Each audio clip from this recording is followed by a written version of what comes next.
What's up, everybody? Welcome back to another episode of Tablesetters covering all things baseball. As always, I'm Steve, joined my tag partner, Devin. What's going on, man? What's up? What's up? Welcome, everybody. If you're here live with us, thank you for tuning into the show. USA just closed the door on Brazil in their first World Baseball Classic game, and we are going to talk about it as well as some of the other happenings around the tournament that took place today, or maybe even 24 hours ago or so. It really just scratching the surface, but this tournament goes fast, so we want to give some reactions to it as we can in real time. So let's get it going. For sure. You guys, we're going live right now on YouTube and on X. If you're following us right now at Tablesetters Pod on IG and on X, you guys can get all the updates for the World Baseball Classic, Major League Baseball, and also college baseball, fantasy baseball, all those things. And you mentioned the World Baseball Classic, and we're trying to reveal the characters of some of these teams. We've seen the personalities come out and the atmosphere of the fans.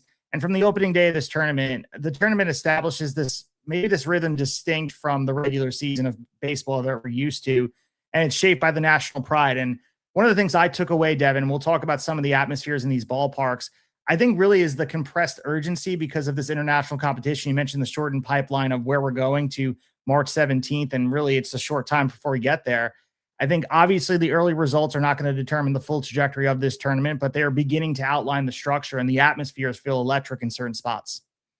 Yeah, I mean, there's no crazy surprises yet. I mean, there might be one or two teams that we're looking at like, all right, they may be able to come out of their spot here. They may be able to advance when there were questions beforehand of whether that was possible. But for the most part, I mean, I think when people wake up tomorrow and or right now or tuning in here or somewhere else, I think we're mostly talking about the US being so full of star power. I think we're mostly talking about Japan just looking dominant and still, in my opinion, the team to beat. And the DR. I mean, they stood out to me huge tonight. I mean, honestly, they stood out in the exhibition games. The atmosphere just feels different. That team, the way they celebrate together, and they all come out of the dugout after a home run, and there's all like everyone has a different handshake with each other. The crowd is absolutely out of their mind. I don't know. I couldn't help but watch it and just feel like that team is a little different than all the others. Japan, obviously, been there, done that. It's just the confidence and swagger they have is unreal. So I think we're talking about that, but there's some other fun stories that are absolutely worth mentioning. And we had some good games that went maybe a little more to the wire than we expected them to today. And we did the preview episode with Sean Spradling, so you guys can go back and check out what we discussed. But it felt like at least the coverage was a little more extensive than we're used to seeing. And this is becoming more and more important as you start to build the history on top of it. And for everybody that sets the groundwork for this, 20 national teams across the pools, and where the cities have distinct feels to them thus far in the early days of this tournament. San Juan, Houston, Tokyo, and Miami, the round robin stage running through March 11th before the knockout rounds begin. And the structure of this creates the urgency. But you mentioned some of the stuff in the opening days of this tournament.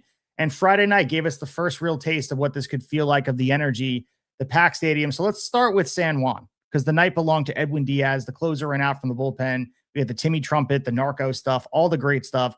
And the stadium erupted. You mentioned the atmosphere, and San Juan certainly was up for the task here. And you have to consider, especially the powerful moment, considering where we were with Edwin Diaz last time the World Baseball Classic took hold, tearing his patellar tendon, celebrating Puerto Rico's win back in 2023, an injury that wiped out not only his entire regular season, but really the Mets' hopes of competing that year.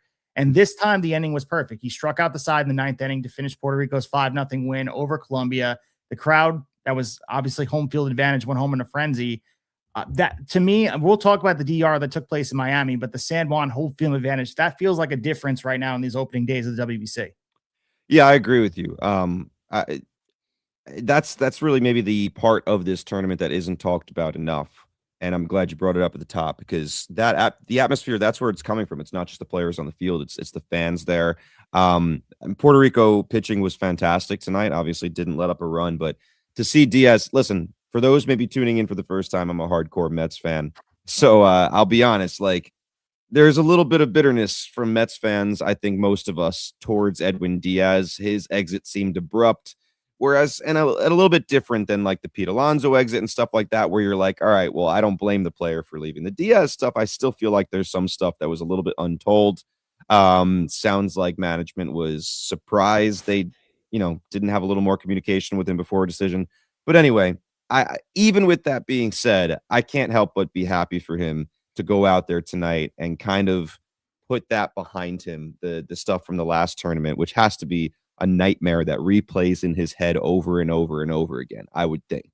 So to go out there and just look like the electric version of Edwin Diaz and strike out the side, pretty cool start. And for Puerto Rico, who obviously we've had a lot of stories here that have worked against them with some of the insurance issues, right? They're not the only team that has dealt with that, but I feel like some people might say they've been more negatively affected by that than most. And for them to go out there and take care of business today in pretty dominant fashion and have their closer out there to close the door, I think it's a good momentum piece for them. And to be honest, I think people are forgetting about them a little bit. And this has kind of happened before, where no matter what players they have out there and what players they don't, Puerto Rico seems to usually find a way to make sure they have a pretty big impact in the tournament. So we also go over to Miami, where the Dominican Republic pulled away to defeat Nicaragua 12-3. And this game was competitive early. You mentioned atmospheres, the DR, you mentioned all the things happening, the vibes above replacement type of stuff going on with this squad. We saw them putting pressure on Christopher Sanchez before the DR bullpen settled things down. And the turning point, if you're watching this game, I know it was going on concurrently with the U.S. at the same time, came in the sixth inning where Junior Caminero crushed that home run to center field to break the tie. And from there, the Dominican lineup exploded, highlighted by a 6-run eighth inning that included home runs from Julio Rodriguez and what a monster shot from O'Neal Cruz. So that was an awesome atmosphere to see. I think the junior moment represents, and this guy too, it feels like Junior's always in the middle of things going on, where he's always just this lightning rod of a player. And I'm excited to see what he may do in years to come with Major League Baseball. But we do know only two teams advancing from each pool. Early wins are going to carry some of this weight here. Puerto Rico and the DR open this tournament exactly the way that they want to. If they want to be considered contenders in this tournament, they got to build some early momentum while feeding off the energy of some passionate home crowds. And damn, that was what an atmosphere from both those games. Oh, man, the Junior Caminero moment tonight, I think there's a few moments we could pick from today, but that might be my favorite one. Obviously, I'm rooting for the U.S., right? That I don't have to say that, but like, that was fun, man. Like in a game that was still tight, obviously at the time, completely changes the feel of the game, and he lets out all the emotion. So many guys he's playing with right now are guys he looked up to as a kid. We've seen the pictures of him with Manny Machado, and now they're teammates. Really, really cool. And obviously, when I'm watching this, the coolest thing about years that we have the World Baseball Classic is spring training doesn't drag the way it does in a regular year without the World Baseball Classic. I don't know about you, but like most of the time, most years, spring training starts, everyone gets excited, and then you turn on a few spring training games and the starters play for like an inning. Maybe they'll get two at bats sometimes in the beginning of it. And then you tune out a little bit, not completely if you're a hardcore baseball fan, but you start to get a little antsy. And then you might tune in the last week when you're kind of seeing some bigger decisions being made. And finally, the real regular season starts. This time, spring training is going to fly by because we're going to have these games to entertain us with just superstars everywhere you look and fun stories everywhere you look. And then it'll be Major League Baseball time pretty much right after. But the Caminero stuff, I can't help but think about the narrative I've heard about him for the last couple weeks. And maybe this is in fantasy baseball circles where people are trying to predict stats and things like that and figure out value. But I've heard a lot of people really on both sides of this argument, but the detractors will tell you that Caminero's home run numbers were a little inflated, if not a lot inflated, because of the ballpark they played in, Steinbrenner Field, last year, outdoors in Tampa, and they're going back to the Dome this year, and that his numbers are going to come down. I don't know, man. The way the ball comes off this dude's bat. Did you see how far over the center field wall that thing landed? It just went. The ball flies off of this kid's bat. I'm not buying into the narrative that he can't hit the, what was it, 45 last year home runs. I'm not buying. I think he could hit 45 home runs pretty much anywhere, to be completely honest. The more I watch him, he is an absolute superstar, like true to the word. And to see that emotion pour out, I know we saw it a couple of years ago when he was playing, I guess, in the Dominican League after the regular season. And I think there's that still shot. Maybe it was in the championship of that league. I'm not sure, or somewhere in the playoffs. he threw his bat up so high in the air. Do you remember that picture? I It do, was yeah. just like as high of a bat flip as you'll ever see. So he's fun to watch, man. And like that whole team, like I said before, the way they celebrate is fantastic. It's electric. And I also had the thought, like I thought Juan Soto and Manny Machado like didn't get along in San Diego when they played. They seem pretty damn chummy to me in the DR dugout. Yeah, the fun that all these players are having, and Junior Caminero kind of represents all of that. It's let the kids play vibes from a couple years ago, where this guy's out there doing his thing, and maybe some of the old head baseball fans have moved past of this type of energy. But this is what baseball needs. This is a good time, not only the WBC but MLB, any sort of level. You need this type of energy to engage fans. It just was captivating from start to finish on TV. But speaking of captivating, you mentioned the word superstar, and here he is moving the pinpoint of our location to Tokyo. Shohei Ohtani, he wasted no time reminding everybody why he remains the defining star of not just international baseball, but baseball at large, delivering a historic performance as Japan opened the 2026 WBC with a dominant 13-0 mercy rule victory over Chinese Taipei in Tokyo. And dude, I mean, he sets the tone immediately. We mentioned this before, ripping, if you haven't seen this highlight, 117.1 miles per hour, double down the right field line in his first at bat before delivering the game's defining moment in the second inning, bases loaded, comes up in the moment. No moment too big for Shohei Ohtani. Crossed a 2-1 curveball for the grand slam, igniting a 10-run inning, the most runs ever scored in a single inning in World Baseball Classic history. He went on later to add some sprinkles on top of the Sunday here with an RBI single in the same frame, giving him 5 RBIs in one inning. Another tournament record, finished the night with 3 hits and 5 RBIs. And this inning effectively decided the game and reinforced to everybody, not that it was a surprise to anyone, that Japan remains the tournament favorite as a defending champion from the 2023 World Baseball Classic. And again, this is the type of stuff we're looking for Japan. Their path, they're looking for their 4th WBC championship and a return trip to the knockout round in Miami. I mean, Ohtani is just unreal. And he did have a new dugout celebration. If everyone missed it, it was a maca whisking motion, matcha, created by, I think Cody Kiyomiya was out there doing it to loosen up the clubhouse. So maybe we'll see that with the Dodgers going forward. Maybe we'll get rid of the hip sway and the crotch thing that they were doing when in LA. But either way, dude, Ohtani is every bit the superstar. We mentioned last week when we were previewing the WBC, he walks into a restaurant. He just feels larger than life. And I implore everybody out there to really enjoy every time you're watching Shohei Ohtani at any level. This guy is superhuman. We talk about superheroes and people like this. This is a guy who single-handedly is reaching new heights we haven't seen in baseball, and he matches every moment. There's no moment he shrinks under. Yeah, I was on the train this morning as that game was going on. It was in the middle of it, and so the Grand Slam had already happened a while before I was able to get it on my phone, my ride in. And I was looking on Twitter afterwards of all the reactions to Shohei Ohtani and Team Japan and what they were doing. And in the morning, a few people brought up a good point and tweeted it out that they compared the tweet or the tweets about Japan's win or about Shohei Ohtani's Grand Slam. They basically, the amount of impressions and likes they got and comments dwarfed the likes and comments and impressions of the Dodgers winning the World Series tweets. And it's their point tweeting this out. The people that were pointing this out were saying, like, Major League Baseball and the baseball world absolutely needs to make sure they embrace this fully going forward. And they need to make sure their players are going to play in the Olympics in 2028, on and on, because like the numbers that this tournament does, whether it's TV or actual just social media, and I think social media may be even crazier, is absolutely wild. And it was very eye-opening to see, because we're not just talking about any World Series. We're talking about one of the greatest World Series of all time, that this first round group stage moment is dwarfing. Like, imagine what those numbers are going to be if we get Japan USA or Japan DR or DR USA, like on and on, any of those matchups going forward in the like knockout stage. Like, it's just wild for me. But Shohei Ohtani, man, everything he touches turns to absolute gold. And I alluded to this last episode we did, but like, I was feeling great about the USA, and it's nothing against them. They're still an amazing roster, right? For months leading up to this, I was like, this is Team USA's year. And now I watch DR and Japan. Japan, I think, if I had to, is my favorite right now. Like, it's anybody's guess. And like I said, those are 3 teams.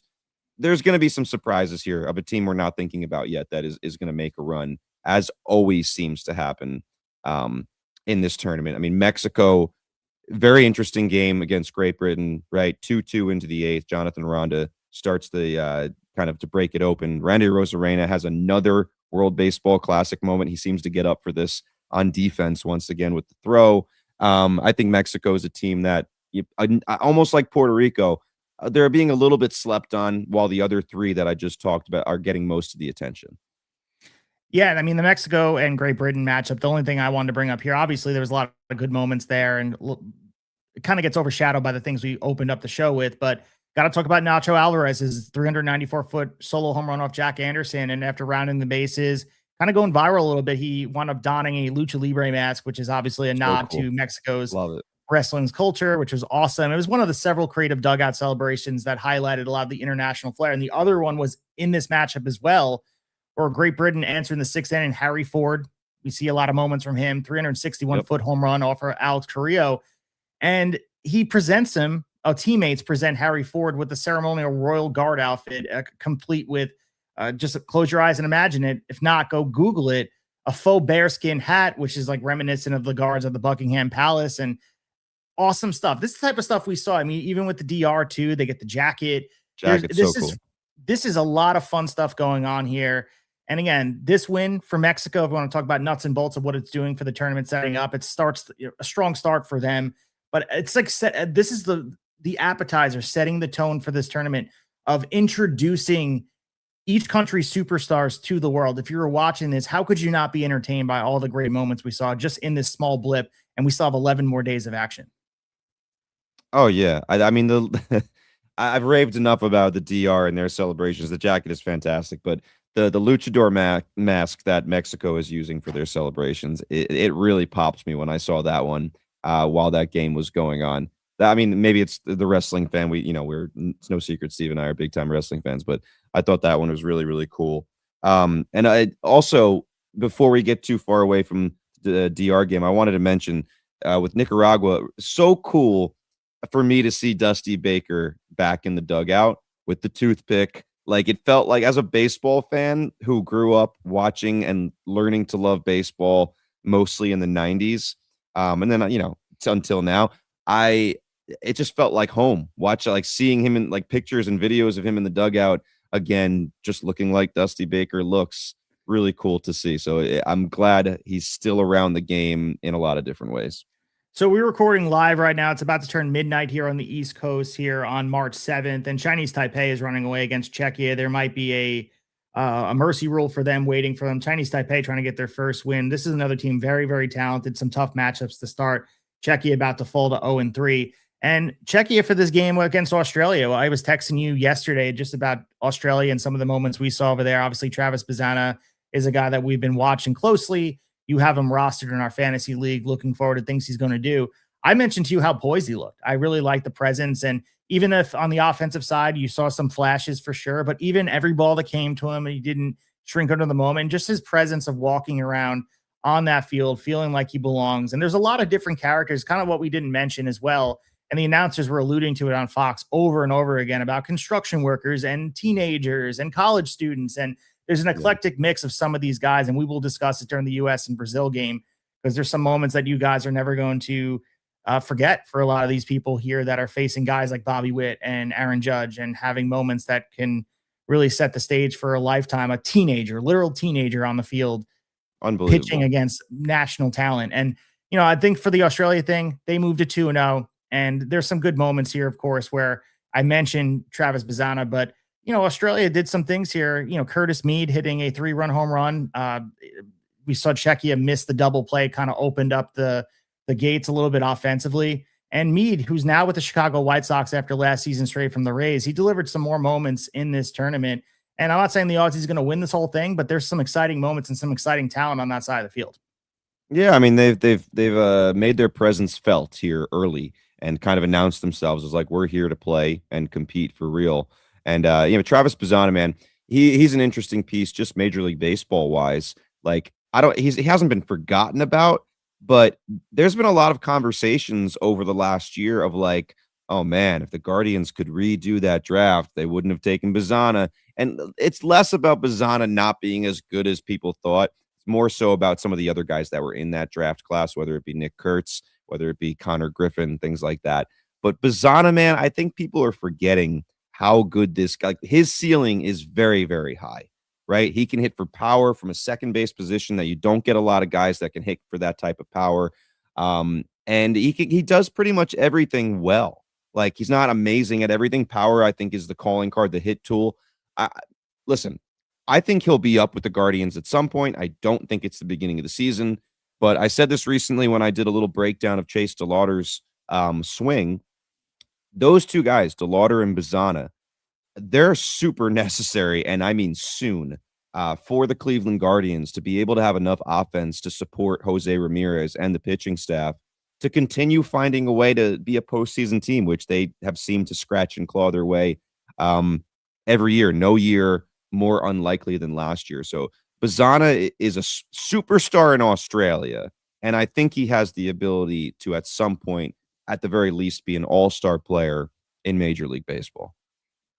All right, well, that being said, let's head to the United States opening game in Houston against Brazil. Let's go to our meat of the order. We have the meat. All right, so we mentioned this all happening in 4 different locations. So we head to Daikin Park in Houston. A lot of fans of all different fan bases there. And one of the things I noticed was a lot of major league fans rooting for players that they usually would root against. A lot of Astros fans in the building that were cheering for Aaron Judge, which was pretty cool to see, putting their differences aside, putting your swords down in battle, if you will. And the U.S. did exactly what you'd expect. They went out there and did their thing where they scored a lot of runs. And maybe the conversation would have been different if one thing went another way. And obviously, we'll talk about the talent, talk about Shohei Ohtani being a superstar, Aaron Judge meeting the moment as well. And it was kind of the type of night that might unfold exactly as expected for a roster disloaded. So Bobby Witt Jr. opened the game by beating out an infield single, promptly stealing second. One batter later, we have Aaron Judge stepping to the plate. He delivers the tournament's first American exclamation point.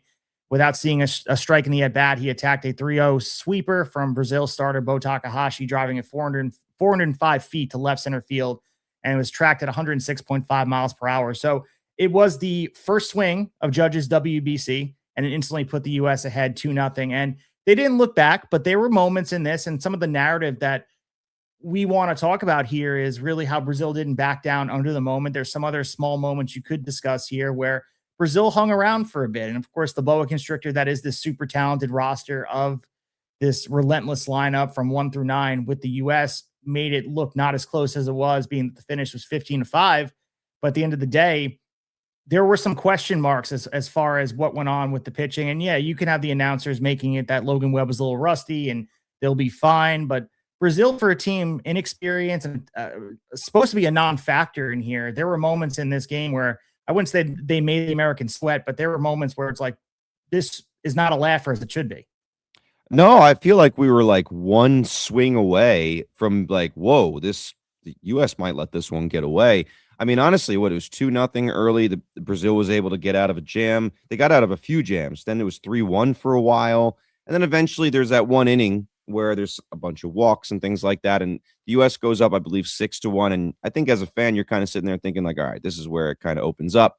But at some point, I believe they got back to like 7-4.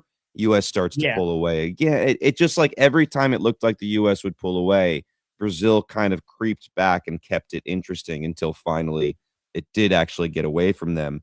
But I mean, I want to put, before I talk a little bit more about the U.S., I want to put some shine on Brazil.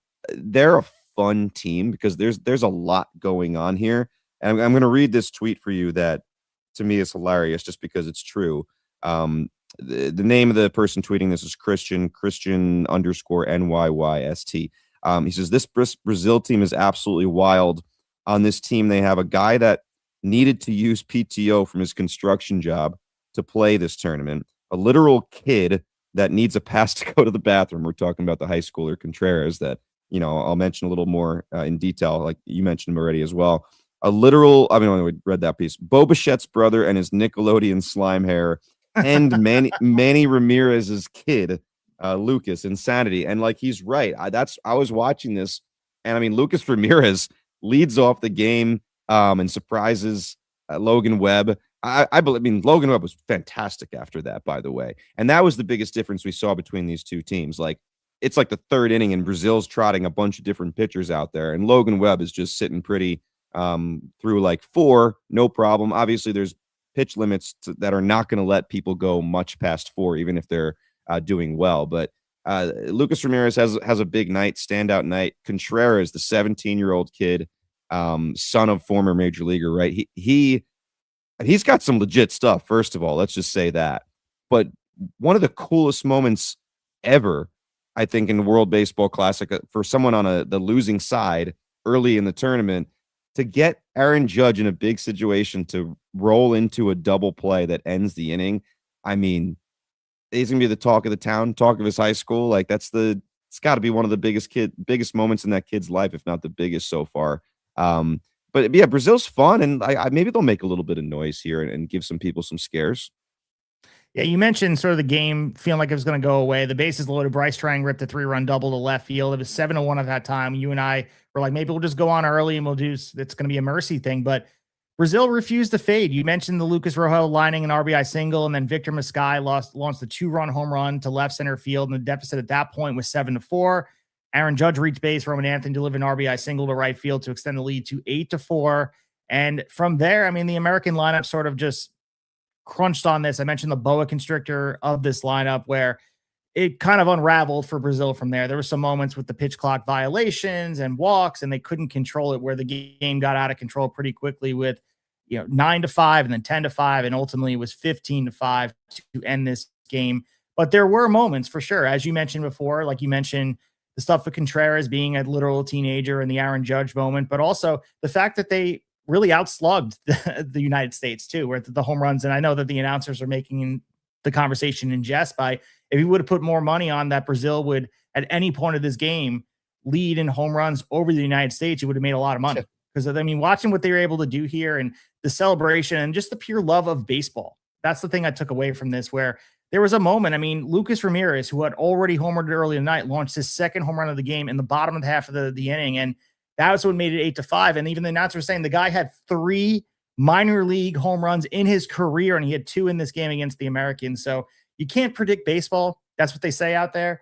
But I think with this eclectic mix of guys out there, that's some of the good stories that maybe will not be talked about enough. I think they make a really good conversation. Like you mentioned, the construction worker taking PTO. And there was also the guy in this squad as well that's going to be a Rays bench coach as well, which is, I think he was playing third base, which is Leonardo Reginato. I think that's the dude over there who he's going to be the Rays bench coach during the year. So like, there's a lot to like about the stories, these subplots that Sean Spradlin kind of alluded to on our show, just about what makes the WBC special. And you don't want too much of this undercurrent of not so talented players playing against major league talent, but I think it does make for great moments where you have these underdog players eventually leading to the main event. I hate to compare it to wrestling, but it feels like the undercard. All of this is sort of undercard, fun, type of things, where good moments, and you're leading to the main event. That's going to be a tilt between these powerhouses that I feel like it's going to be Japan and the US, but you mentioned before, let's not count out the DR. Let's not count out Puerto Rico. There's some real powerhouses out there that's going to make for magical moments. Because if you can imagine these games being as electric as it is at these prelim rounds, where it's just everyone's feeling each other out, imagine what's going to be on the line in 11 days when all the marbles are on the line against these superstar level players that are pantheon of Major League Baseball. It's just, I can't even imagine, and I'm just excited for it. Yeah, I mean, just to go back to Brazil too, like their third pitcher they rolled out there, Da Silva, 41 years old, and he's super crafty. He's been around, but like he's throwing high 70s, some low 80s. There was a Bryce Harper. It looked like he wanted to kill someone because I think he struck out on like a super soft changeup his first at bat, and then his second at bat he starts and he's way ahead of another like 70-mile-per-hour pitch. So for some of that, there's like an adjustment. Like if you've never played baseball at a decent level, you might not understand that if you're facing like really good velocity over and over for a long time, and then you get up there with someone throwing in the 70s or something like that, at first that's really difficult. Like it's not as easy as you might think to just kind of go and adjust to something super soft. So I think there's some of that. They will adjust, obviously. But the other cool thing is, like you kind of mentioned it at the top, I always love the World Baseball Classic because I get to maybe root for some guys that I usually am doing the opposite. So whether it be Bryce Harper, Kyle Schwarber for me as a Met fan, or even like the Judge thing, like I got to send in the group chat for our fantasy league. I got to be the first one that said Judgy. Like I've never said that before. You guys, the Yankee fans in the chat, are always saying when Judge hits a home run. I'm never the one to notify. So that's the first time for me to be like happy and like excited that Aaron Judge is going deep. And I said to you guys, I think he looks better in that Team USA uniform than he does in the Yankee uniform. Maybe that's just me, but like he looks good. That's a nice looking uniform. He looks good in it, but maybe it's just me.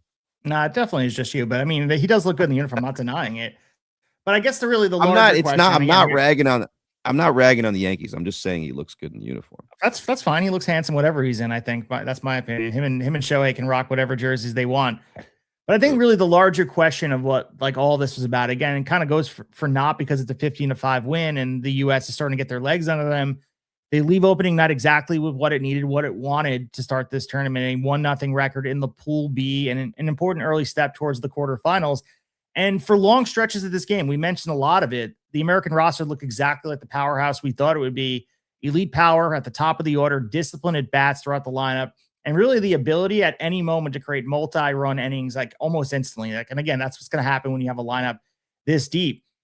But at the same time, again, we have to mention Brazil. They're an emerging program, still developing its international depth. This is sort of at the infancy of who they are as a baseball program. They remained within striking distance deep into the middle innings. They produced some quality swings that briefly shifted the energy of the game. It was never quite in question.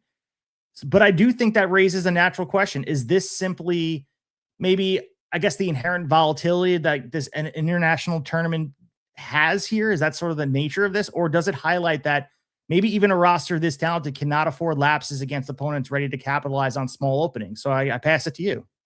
I think the second thing you said, I think you can't just kind of relax because, you know, these smaller teams, if you want to use smaller in quotations, those teams, man, like to get here, they've had to, you know, claw their way here. And this means everything to them to then like show themselves, even if it's in a losing effort, like they're going to play their hearts out.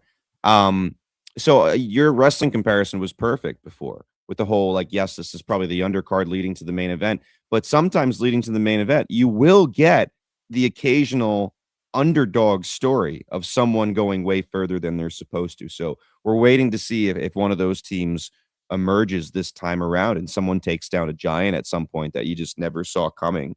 I don't know. I mean, the U.S., you got to talk about the health part too, because I texted in the chat as well. When Buxton gets hit by the pitch, I'm like, oh my God, of course it's Byron Buxton. Ends up staying in the game, running the base and everything. It seems okay, but like that's scary stuff. I also want to shout out Mason Miller. I mean, similar to Edwin Diaz, comes in, strikes out the side to end the game, does what he's supposed to do.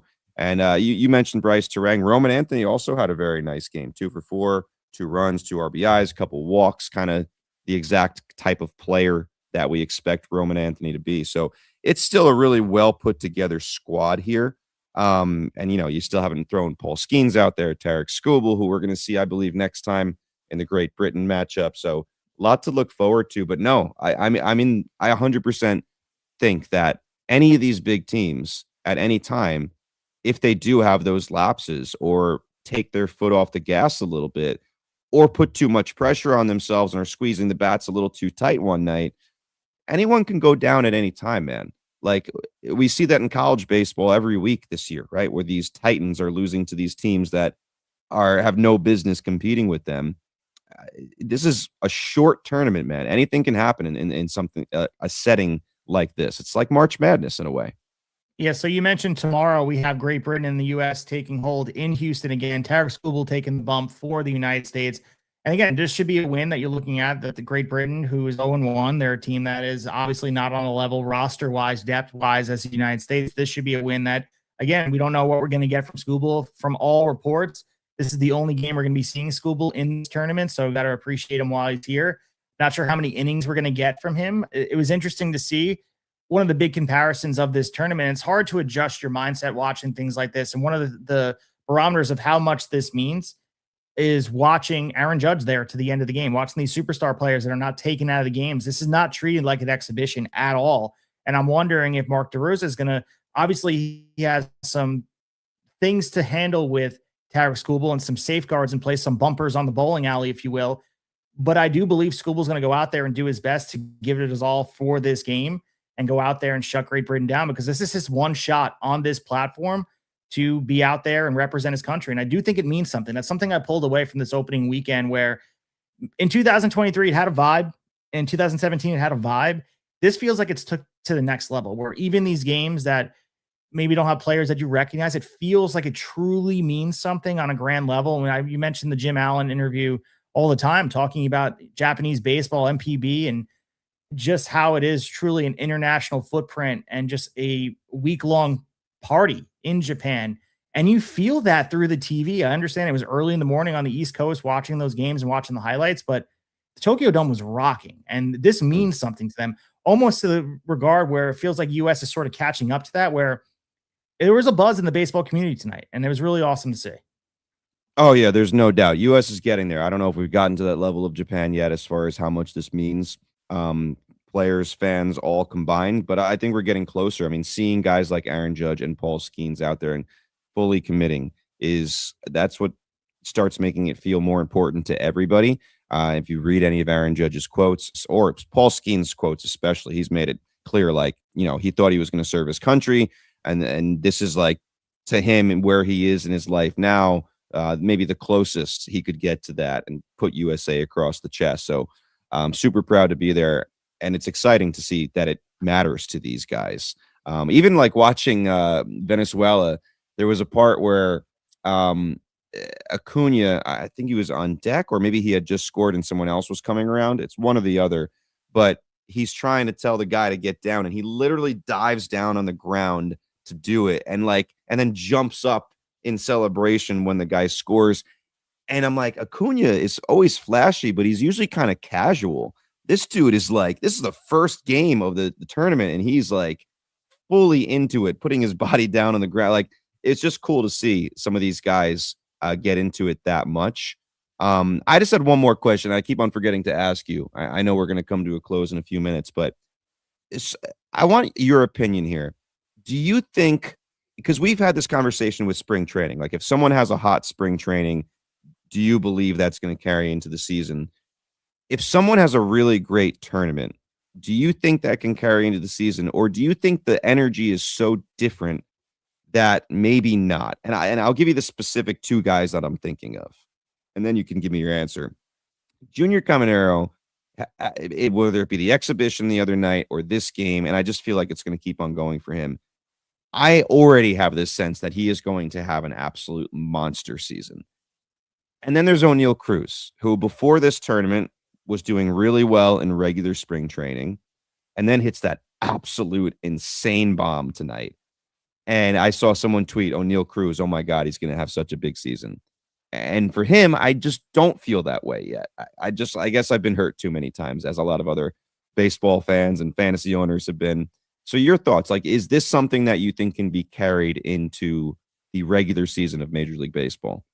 It certainly can. I think it is circumstantial to the environment that each of these players are in. I think if Junior goes on to the Rays and there's not too many fans at the Trop and people are not excited, that could be a letdown, going from this electric environment to playing in front of a small amount of fans. Of course, there'll be some electricity. The Trop's opening again and for the first week of the season. But if there is a lull, I feel like that could be a letdown. Same thing with O'Neal Cruz. But I do think that this could be a platform or a springboard into something special for the year, building momentum.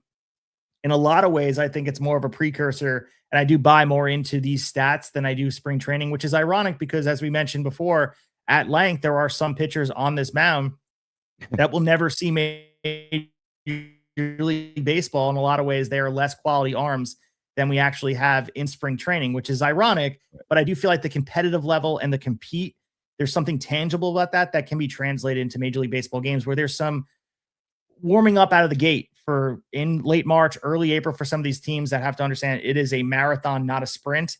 And I think this right here is the exact opposite of what we've known and loved in baseball for a long time. And it's a nice change where this truly is a sprint for the first time with all these guys, where they have to sprint. There's no warming up. You can't sit and go on a 4-game losing streak. You can't just, because any of the best teams can do that. We see the best teams, the Dodgers at this point during the year, sometime in July, they will lose 5 of 6. Oh, yeah. And for this tournament, you can't fault yourself and lose 5 of 6 because you'll be knocked out of the pool stage and never make it out to the knockout round. So there's something cool and urgent about this. But going back to your question, I do think it does determine maybe some success going forward. And I think Randy Arozarena is an example of that, by the way, too, because WBC, the World Series stuff, the big moments getting up for it. But I do think you have to be able to channel it when maybe the energy is not as high. Are you waking up at 5 a.m., Korea, Japan?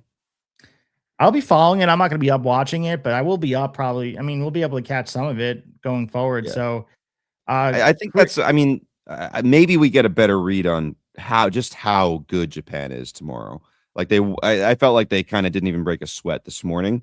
And I don't know, Korea looked pretty damn good in their game as well. So I'm hoping we get a little more of a test. I want to see them at least break a sweat tomorrow morning. It is cool too to set the stage. If you guys are soccer fans watching the Premier League or any international games, to start your weekend mornings watching early games. It's going to be that baseball vibe where you have Korea, Japan, as Devin mentioned, 5 a.m. If any team can make you wake up at 5 a.m., it's Japan for sure.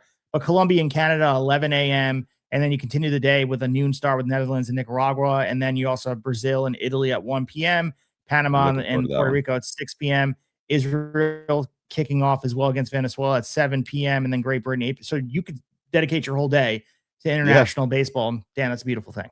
I'm looking forward to seeing Italy, Vinny Pasquantino and Jack Caglione and the boys.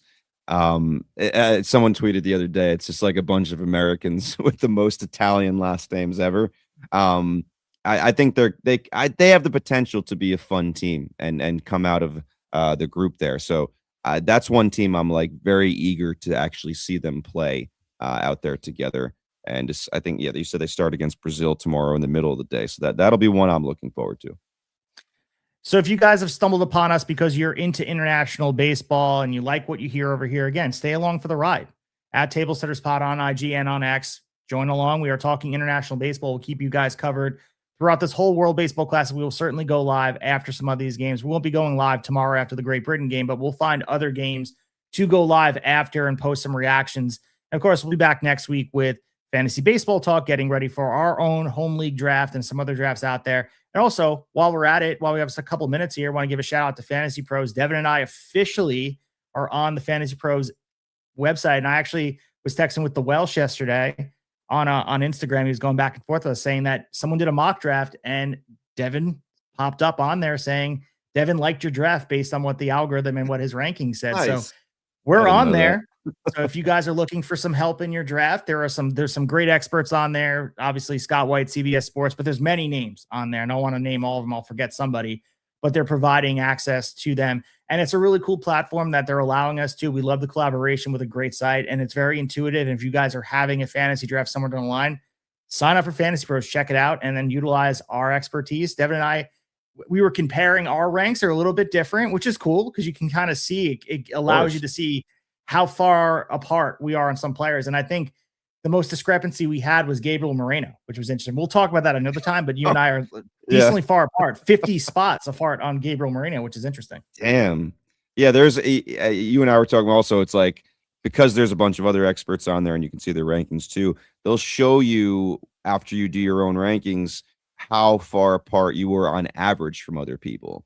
And anytime you're more than like 20 spots away from the average, you start to like second guess yourself a little bit. But that's the fun of it. If you look at everyone's rankings, everyone has a few people that are just way different than most other rankers or experts.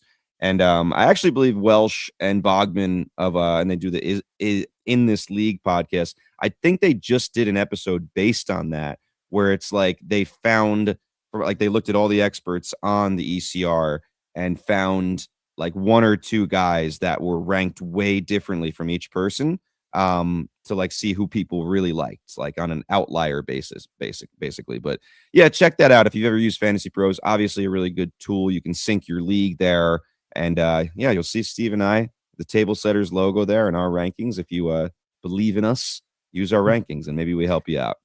For sure. Again, we'll be updating those. Those ranks are updated all throughout the season. There's some in-season ranks. There's also some other experts. Maybe eventually we're going to do some dynasty rankings and some of the prospect rankings as well. It's a pretty in-depth website that is a great resource. But again, if you're new here, follow us at Tablesetters Pod. Check us out on YouTube at Tablesetters Baseball. We're all over the place talking all things baseball. But Devin, before we go, any parting words before we leave the fans?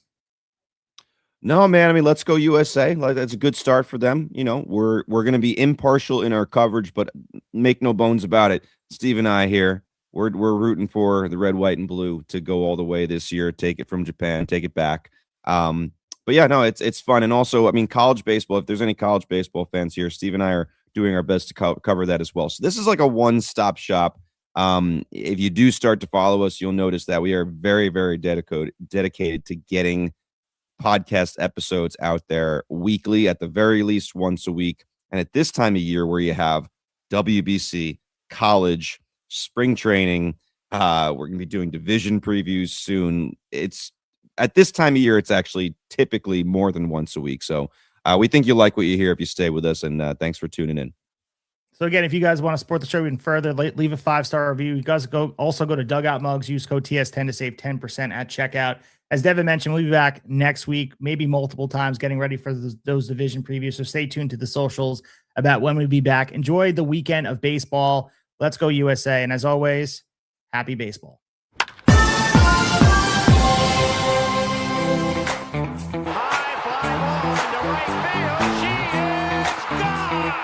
In a year that has been